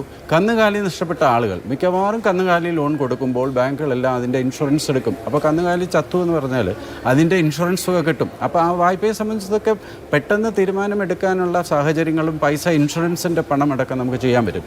ഇനി കണക്കിലേക്ക് വന്നാൽ ഈ വീടിൻ്റെ കണക്ക് വിട്ടു കഴിഞ്ഞാൽ മാത്രം നമുക്കിപ്പം ഈ വായ്പ ഏറ്റെടുക്കുന്നതിന് വേണ്ടി പരമാവധി വേണ്ടി വരുന്നത് 30 എന്നുള്ളത് 40 കോടി കണക്കാക്കുന്നു നമ്മൾ.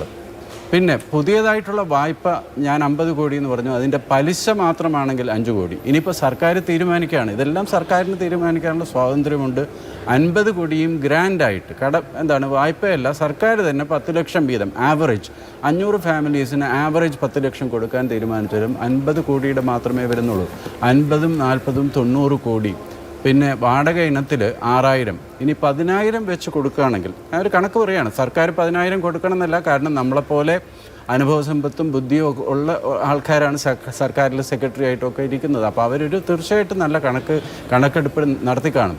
10,000 രൂപ 500 ഫാമിലീസിന് ഒരു വർഷത്തേക്ക് വാടക കൊടുക്കുകയാണെന്നുണ്ടെങ്കിൽ നമുക്ക് വേണ്ടി വരുന്ന തുക പരമാവധി 6 കോടി മാത്രമേ ഉള്ളൂ. 2 വർഷത്തേക്ക് വാടക കൊടുത്താൽ പോലും 10,000 രൂപ പെർ മന്ത് 12 കോടി ആ ബാധ്യത വരുന്നു.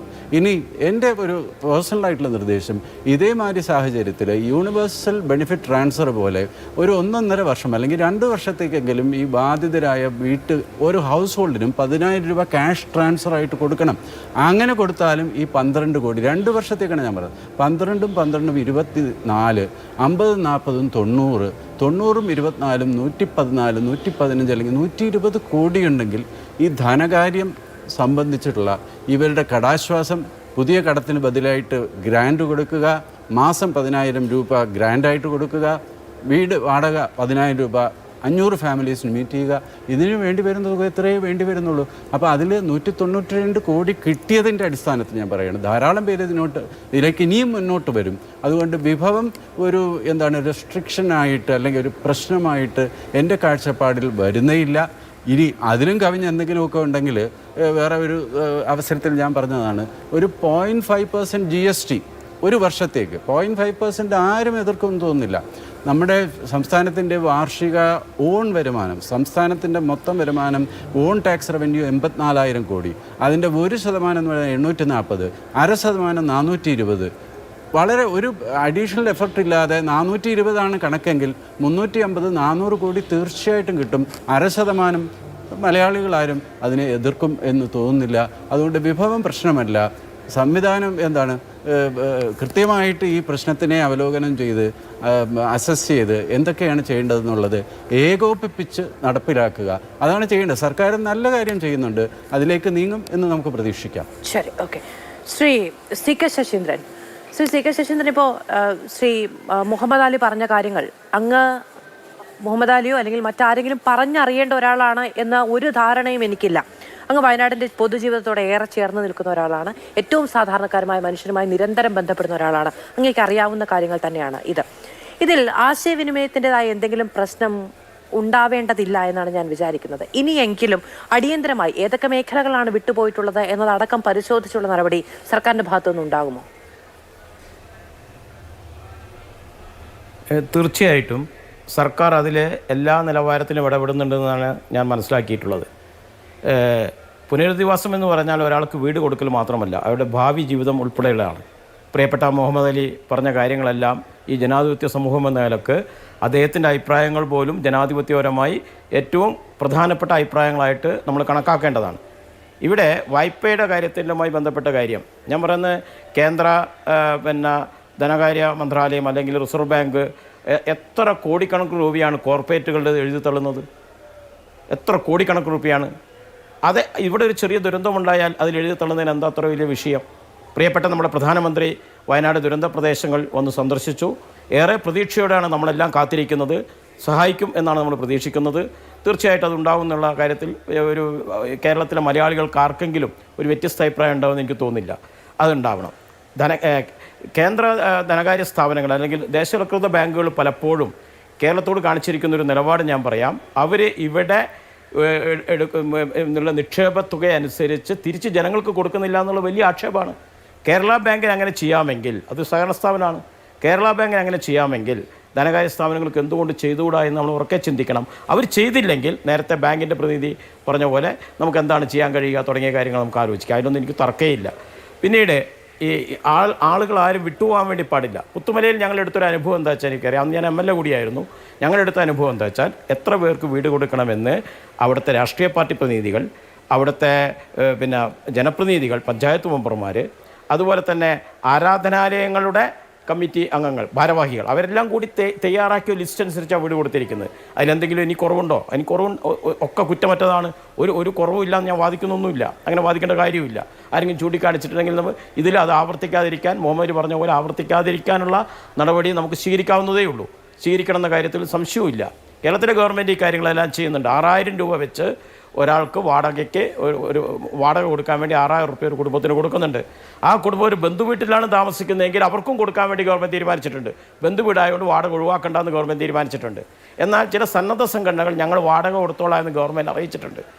അങ്ങനെ കൊടുത്തിടത്തേക്ക് വീണ്ടും കൊടുക്കേണ്ട കാര്യമില്ല എന്ന് മാത്രമേ ഗവൺമെൻറ് തീരുമാനിച്ചിട്ടുള്ള കാര്യത്തിൽ. അതുകൊണ്ട് അതിലെല്ലാം യാതൊരുവിധ ഇതിലാരും വിട്ടുപോകാൻ പാടില്ല. അതാണ്, ഒരാൾ പോലും വിട്ടുപോകാൻ വേണ്ടി പാടില്ല. അർഹതയുള്ള ഒരാളും വിട്ടുപോകാതിരിക്കാനുള്ള നല്ല ജാഗ്രത ഉണ്ടാക്കിയെടുക്കാൻ വേണ്ടി കഴിയണം. മറ്റൊന്ന് ഞാൻ മനസ്സിലാക്കി വെച്ചിരിക്കുന്നത്, എനിക്കറിയാവുന്നൊരു കാര്യമാണ്, ഞാൻ തന്നെ നേരിട്ട് കണ്ടതാണ്. തിരുവനന്തപുരത്തു നിന്ന് ഒരു വിഭാഗം ആൾക്കാർ വന്ന് ഇവർക്ക് എന്താണ് ഭാവിയിൽ ജോലി ചെയ്ത് ജീവിക്കാൻ വേണ്ടി കഴിയും, എന്ത് സ്കില്ല് കൊടുത്താൽ അവർ ഏറ്റെടുക്കാൻ വേണ്ടി കഴിയും, അതിൻ്റെ റിപ്പോർട്ട് തന്നെ മുഖ്യമന്ത്രിക്ക് സമർപ്പിച്ചിട്ടുണ്ടെന്ന് ഞാൻ മനസ്സിലാക്കിയിരിക്കുന്നത്. ഇതെല്ലാം പരിശോധിച്ച് കാര്യങ്ങൾ ചെയ്യാൻ വേണ്ടി ഗവൺമെൻറ് വളരെ വിപുലമായ സംവിധാനങ്ങൾ ഉണ്ടാക്കിയിട്ടുണ്ട്. വിദ്യാഭ്യാസവുമായി ബന്ധപ്പെട്ട് വെള്ളാർമല ഹയർ സെക്കൻഡറി സ്കൂളും മുണ്ടക്കൈ LP സ്കൂളും താൽക്കാലികമായി മേപ്പാടിയിലേക്ക് ഷിഫ്റ്റ് ചെയ്യുന്നുണ്ട്. സ്കൂളുകൾ അടച്ചുപൂട്ടുകയല്ല ചെയ്യുന്നത്, മേപ്പാടി സ്കൂളിൽ കൊണ്ടുപോയി കുട്ടികളെ ചേർത്തല്ല ചെയ്യുന്നത്. അവിടുത്തെ വിദ്യാർത്ഥികളെയും അധ്യാപകരെയും Vellarmala higher secondary school at Meppadi എന്ന് പറഞ്ഞുകൊണ്ട് ആ സംവിധാനങ്ങൾ പൂർണ്ണമായും നിലനിർത്തുന്നതിനാണ് ഗവൺമെൻറ് ആലോചിച്ചുകൊണ്ടിരിക്കുന്നത്. 2 സ്കൂളുകൾ അങ്ങനെ നിലനിർത്താൻ വേണ്ടി അതിൻ്റെ കാര്യങ്ങളെല്ലാം മുന്നോട്ട് പോയിക്കൊണ്ടിരിക്കുന്നുണ്ട്.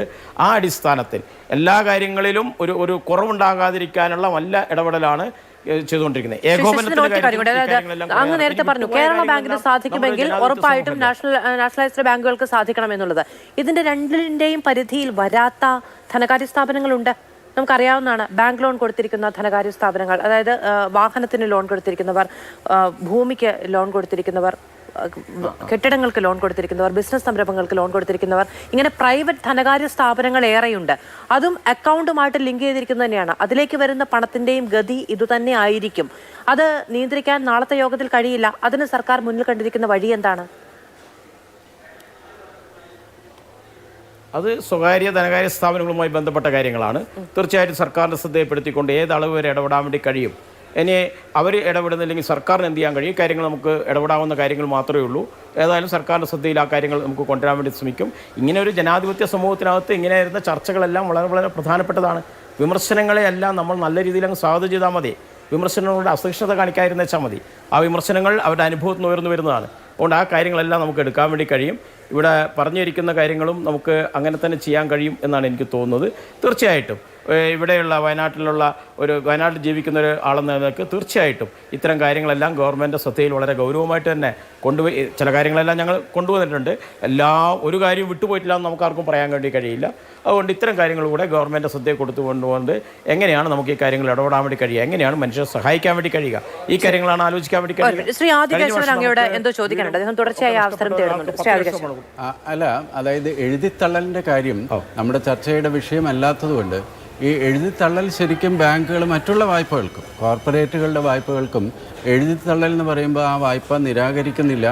ഇത് പാർലമെൻറ്റിൽ താങ്കൾക്ക് പിന്നീട് നോക്കാം. അതായത് അറിവിലേക്ക് അൺസ്റ്റാർട്ട് ക്വസ്റ്റ്യൻ നമ്പർ 190 ലോക്സഭയുടെ.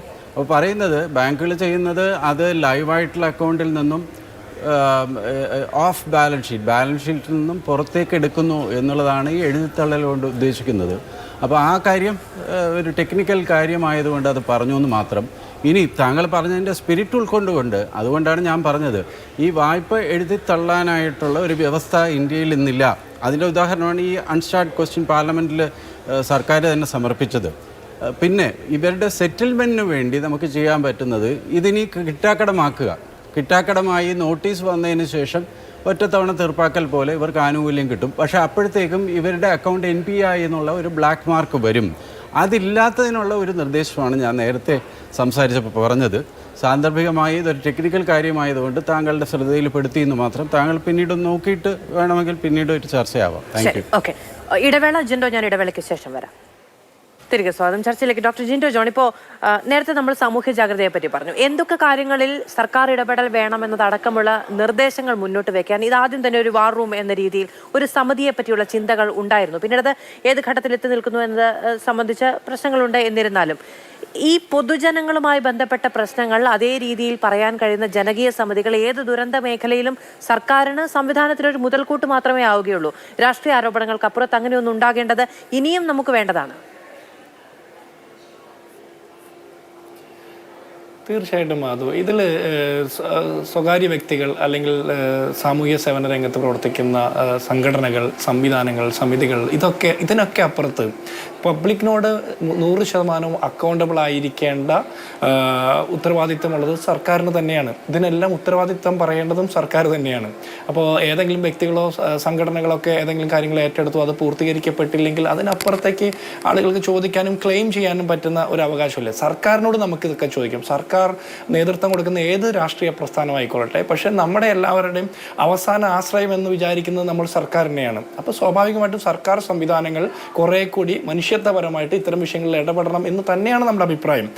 അതിന് ദുരന്തങ്ങൾ ഉണ്ടാകുമ്പോൾ നമ്മൾ ചർച്ചകൾ നടത്തുന്നു, അതിനുശേഷം മറ്റൊരു ദുരന്തം വരാൻ വേണ്ടിയിട്ട് കാത്തിരിക്കുന്നത് പോലെയുള്ള കാര്യം വയനാടുമായി ബന്ധപ്പെട്ട വിഷയത്തിൽ ഉണ്ടാകാൻ പാടില്ല. മുഴുവൻ ആളുകളെയും അവരുടെ ശബ്ദങ്ങളെയും വിശ്വാസത്തിലെടുത്തുകൊണ്ട് സംവിധാനങ്ങൾ ഏകോപിപ്പിച്ചുകൊണ്ട് മുന്നോട്ട് പോകേണ്ടതുണ്ട്. ഞാൻ ഒരു കാര്യം സൂചിപ്പിക്കട്ടെ. ഈ 2019 അവസാനം നമ്മൾ ഈ കോവിഡൊക്കെ വന്ന സമയത്ത് നമ്മൾ ഈ ഡിജിറ്റൽ ഡിവൈഡ്, കേരളത്തിലെ വിദ്യാർത്ഥികൾക്ക് വിദ്യാഭ്യാസ രംഗത്ത് ഡിജിറ്റൽ ഡിവൈഡ് ഉണ്ട്, കുട്ടികൾക്ക് ഓൺലൈൻ പഠനവുമായി ബന്ധപ്പെട്ട കാര്യങ്ങൾക്ക് സംവിധാനങ്ങളില്ല എന്നുള്ള വലിയ ക്യാമ്പയിൻ നടന്നപ്പോൾ അതിന് വലിയ നേതൃത്വം നൽകിയ സ്വകാര്യ വ്യക്തികളും സംഘടനകളും സാമൂഹ്യ പ്രവർത്തകരും രാഷ്ട്രീയ നേതാക്കന്മാർ, രാഷ്ട്രീയ പാർട്ടികളുമൊക്കെയാണ്. പക്ഷേ സർക്കാർ നേതൃത്വത്തിൽ എന്ത് നടത്തി എന്ന് ചോദിച്ചാൽ വളരെ കുറവ് തന്നെയാണ്. പക്ഷേ ഇതിൻ്റെ എല്ലാം നേട്ടം അവകാശപ്പെടുന്ന സർക്കാർ ഇത്തരം സംവിധാനങ്ങൾ, ഇത്തരം കാര്യങ്ങൾ നടക്കുമ്പോൾ അതിൻ്റെ മുൻപന്തിയിൽ നിന്ന് നയിക്കേണ്ടതാണ്, നയിക്കണം എന്ന് നമ്മൾ ആഗ്രഹിക്കുന്നു. ഇവിടെ ദുരിതാശ്വാസവുമായി ബന്ധപ്പെട്ട് ഒക്കെ നമ്മൾ ഈ പണം കൊടുക്കുമ്പോൾ ഇപ്പോൾ ആദികേശവൻ പോലുള്ള അദ്ദേഹം പറഞ്ഞ കണക്ക് കേട്ടപ്പോൾ എനിക്ക് തന്നെ തോന്നിയ ഒരു കൗതുകമുണ്ട്. ഈ 120 കോടി കൊണ്ട് ഈ പ്രദേശത്തെ ബാധിക്കപ്പെട്ട മനുഷ്യരുടെ സാമ്പത്തിക ധനകാര്യ പ്രശ്നങ്ങളെ അഡ്രസ്സ് ചെയ്യാൻ പറ്റുമെങ്കിൽ എന്തുകൊണ്ടാണ് നമ്മുടെ സർക്കാർ സംവിധാനങ്ങൾ അല്ലെങ്കിൽ മുഖ്യമന്ത്രി ഉൾപ്പെടെയുള്ള ആളുകൾ അക്കാര്യത്തിൽ അങ്ങനെ ഒരു ആലോചന നടത്താത്തത്? നമ്മുടെ ഒത്തിരി സംവിധാനങ്ങളൊക്കെ ഉണ്ടല്ലോ, നമുക്ക് കിട്ടിയ പണം വെച്ച് നോക്കുമ്പോൾ അല്ലെങ്കിൽ ഇനി കിട്ടാൻ സാധ്യതയുള്ള പണം വെച്ച് നോക്കുമ്പോൾ ഇങ്ങനെ കൊടുത്താൽ ഈ ആളുകളുടെ സാമ്പത്തിക പ്രതിസന്ധി, ഇവരുടെ ലോണിൻ്റെ ഭാരം അത് സർക്കാർ ഏറ്റെടുക്കുന്നു. എഴുതി തള്ളുക എന്നുള്ളതിൻ്റെ സാങ്കേതികത്വത്തിനപ്പുറം സർക്കാർ ഏറ്റെടുത്തുകൊണ്ട് ഇവർ ഇനി നാളെ മുതൽ ഈ ബാധ്യത ഏറ്റെടുക്കേണ്ട എന്ന് പറഞ്ഞാൽ മുഖ്യമന്ത്രിയുടെ ദുരിതാശ്വാസ നിധിയെക്കുറിച്ചിട്ട് ഒരു വിശ്വാസമുണ്ടാകും, കൂടുതൽ ആളുകൾ പണം നൽകുന്ന സാഹചര്യം ഉണ്ടാവും. നമുക്ക് സിനിമാ തിയേറ്ററുകളിലോ അല്ലെങ്കിൽ മറ്റൊരു സ്ഥലത്തോ പരസ്യം ചെയ്ത് പണം സ്വീകരിക്കേണ്ട ഗതികേടിലേക്കോ അപ്പുറം ഈ ഇത്തരം സംവിധാനങ്ങളെ, ദുരിതാശ്വാസ നിധി പോലെയുള്ള സംവിധാനങ്ങളോടുള്ള വിശ്വാസ്യത ജനങ്ങൾക്കുണ്ടാകാൻ വേണ്ടിയിട്ട് കൂടുതൽ ആളുകളുടെ പണം കിട്ടാനും കൂടി സാഹചര്യം ഒരുക്കപ്പെടുമെന്നുള്ള കാര്യം നമ്മൾ മനസ്സിലാക്കണം. ഈ മനുഷ്യരുടെ പ്രയാസങ്ങളെ അറിഞ്ഞ് അഡ്രസ്സ് ചെയ്യാൻ പറ്റണം. 10,000 രൂപ അക്കൗണ്ടിൽ ഇട്ട് കൊടുത്തുകൊണ്ടോ 6,000 രൂപ മാസവാടക തീരുമാനിച്ചിട്ടുണ്ടെന്ന് പറയുമ്പോഴോ കേരളത്തിലെ നമ്മുടെ സാമ്പത്തിക അവസ്ഥ, നമ്മുടെ വിലക്കയറ്റം, മറ്റ് പല സാഹചര്യങ്ങളും വിലയിരുത്തിക്കൊണ്ടുള്ള ഒരു എമൗണ്ട് ആണോ എന്നുള്ള കാര്യത്തിൽ എനിക്ക് സംശയമുണ്ട്. UDF നേതാക്കന്മാരും പ്രതിപക്ഷ നേതാവും ടി സിദ്ദിഖ് MLA അടക്കമുള്ള ആളുകൾ ഗവൺമെൻറ്റിൻ്റെ മുമ്പിൽ പ്രപ്പോസലുകൾ വെച്ചിട്ടുണ്ട്, മറ്റ് പല സംഘടനകളും വെച്ചിട്ടുണ്ട്. അതൊക്കെ പരിശോധിച്ചുകൊണ്ട് പ്രതിപക്ഷത്തെ കൂടി വിശ്വാസത്തിലെടുത്തുകൊണ്ട് ജനങ്ങളെ കൂടി വിശ്വാസത്തിലെടുത്തുകൊണ്ട് വേണം തീരുമാനങ്ങളുമായി മുന്നോട്ട് പോകാൻ. അല്ലെങ്കിൽ ഇത്തരം പരാതികൾ ഉയർന്നു വരും. ഇപ്പോൾ മാധു തന്നെ ചോദിച്ച ചോദ്യത്തിന് അദ്ദേഹത്തിന് ബഹുമാനീയനായ LDF പ്രതിനിധിക്ക് ഒരു ഉത്തരവുണ്ടായില്ല. കാരണം സ്വകാര്യ ധനകാര്യ സ്ഥാപനങ്ങളുമായി ബന്ധപ്പെട്ട വിഷയത്തെ എങ്ങനെ അഡ്രസ്സ് ചെയ്യും എന്ന് പറയുമ്പോൾ അത് ആലോചിക്കാൻ പോകുന്നേ ഉള്ളൂ എന്ന് പറയാം. അതിന് അടുത്തത് വരാൻ പോവുക. അപ്പോൾ ഇത് ആലോചിക്കാൻ പോകുന്നു എന്ന് പറയുന്ന ഒരു വിഷയം വന്നതിന് ശേഷമല്ല ആലോചന നടക്കേണ്ടത്. ഇത്തരം സാഹചര്യത്തിൽ ഒരു മുൻകൂട്ടി കണ്ടുകൊണ്ട് ദീർഘവീക്ഷണത്തോടെ അഡ്രസ്സ് ചെയ്യുന്ന ആളുകൾക്കാണ് ക്യാപ്റ്റൻ എന്നും സർക്കാർ എന്നും നമ്മൾ വിളിക്കേണ്ടത്. ഒരു മറുപടി നമ്മൾ പ്രതീക്ഷിക്കുന്ന ഒരിടം എന്ന് പറയുന്നത്. അതുകൊണ്ട് നമുക്ക് അദ്ദേഹത്തിലേക്ക് ഒന്ന് പോകാം. ശ്രീ ശശീന്ദ്രൻ, ഇപ്പോൾ പുത്തുമലയിൽ അല്ലെങ്കിൽ കവളപ്പാറയിലൊക്കെ ഉണ്ടായ, അങ്ങ് തന്നെ പറഞ്ഞു പലയിടത്ത് ചില വീഴ്ചകൾ ഉണ്ടായിരിക്കും, എല്ലാം പെർഫെക്റ്റ് ആണെന്ന് നമുക്ക് പറയാൻ കഴിയില്ല. പക്ഷേ അങ്ങനെയുള്ള വീഴ്ചകളുടെ രക്തസാക്ഷികൾ അല്ലെങ്കിൽ ഇരകൾ ഉണ്ടാകരുത് എന്നാണ് നമ്മൾ എല്ലാവരും ആലോചിക്കുക. അതിനു വേണ്ടിയെങ്കിലും കുറച്ചുകൂടി ജാഗ്രത വേണ്ടതാണ്.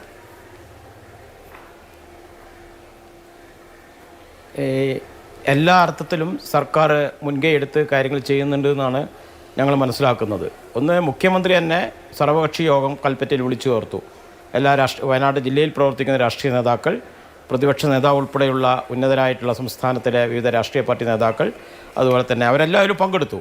അവരെല്ലാം കൂടി പറഞ്ഞിട്ടുള്ള നിർദ്ദേശങ്ങളും അഭിപ്രായങ്ങളും എല്ലാം സർക്കാർ നല്ലപോലെ മാനിക്കുകയാണ് ചെയ്തിട്ടുള്ളത്. അതുകൂടെ കേട്ടുകൊണ്ടാണ് കാര്യങ്ങൾ മുന്നോട്ട് കൊണ്ടുപോകാൻ വേണ്ടി ശ്രമിക്കുന്നത്. സ്വകാര്യ ധനകാര്യ സ്ഥാപനങ്ങളെക്കുറിച്ച് ഞാൻ പറഞ്ഞത്, ഞങ്ങൾ പൊതുപ്രവർത്തകരെന്ന നിലയ്ക്ക് ചില കാര്യങ്ങൾ വരുമ്പോൾ സർക്കാരിൻ്റെ ശ്രദ്ധയിൽ കൊണ്ടുവരുന്നതാണ് പറഞ്ഞത്. ഭരണത്തിൻ്റെ നേരിട്ടുള്ള ഭാഗമല്ലല്ലോ ഞങ്ങൾ, പൊതുപ്രവർത്തകരാണല്ലോ. അതുകൊണ്ട് സർക്കാരിൻ്റെ ശ്രദ്ധയിൽ ആ കാര്യങ്ങൾ കൂടി കൊണ്ടുവന്ന് കാര്യങ്ങൾ ഇടപെടാൻ വേണ്ടി പരിശ്രമിക്കും എന്ന അർത്ഥത്തിലാണ് പറഞ്ഞത്. അല്ലാണ്ട് അറിയില്ല, സർക്കാർ അറിയേണ്ട കാര്യങ്ങൾ ഞങ്ങൾക്കല്ലല്ലോ അറിയാം. തീർച്ചയായിട്ടും ഏകോപനം എന്ന് പറയുന്നത് 4 മന്ത്രിമാർ വയനാട്ടിൽ ഈ കാര്യങ്ങളെല്ലാം ഏകോപനത്തിന് വേണ്ടി മുഖ്യമന്ത്രി തന്നെ ചുമതലപ്പെടുത്തിയിട്ടുണ്ട്. ഇപ്പോൾ ഈ കടമെഴുത്തള്ളുന്ന കൂട്ടത്തിൽ വയനാട്ടിൽ നിന്നുള്ള മന്ത്രി കൂടിയായിട്ടുള്ള പ്രിയപ്പെട്ട OR കേളു പട്ടികവർഗ്ഗക്കാരുടെ കടം മുഴുവൻ എഴുതി തള്ളാൻ നിർദ്ദേശം കൊടുത്തിട്ടുണ്ട്. ഇങ്ങനെയുള്ള കാര്യങ്ങളെല്ലാം ചെയ്തുകൊണ്ടിരിക്കുന്നുണ്ട്. ഇനി നമുക്ക് കാര്യങ്ങൾ പ്രേക്ഷകർക്കും എന്തായാലും തുടക്കത്തിൽ ഇങ്ങനെ ഒരു വീഴ്ച സംഭവിക്കുന്നു, അത് ബാങ്കുകളുടെ ഭാഗത്തു നിന്നാണ് എങ്കിൽ, അതിൽ സർക്കാരിന്റെ ഇടപെടലിന്റെ ഭാഗത്തു നിന്നാണെങ്കിൽ ഒക്കെ അങ്ങനെ ഒരു സംഭവം ഉണ്ടായി, ഏറ്റവും അടിയന്തരമായ നടപടി ഉണ്ടായി എന്നുള്ളതാണ് ഏറ്റവും വലിയ ആവശ്യം. പ്രതിപക്ഷ സംഘടനകൾ ഉൾപ്പെടെ ചൂണ്ടിക്കാണിക്കുന്നത് പോലെ എന്തെങ്കിലും ഒന്ന് സംഭവിക്കുന്നതിന് മുൻപുള്ള ജാഗ്രത കൂടി വേണ്ടതുണ്ട് എന്നത് മാത്രം ഓർമ്മിപ്പിക്കുന്നു. വളരെയധികം നന്ദി.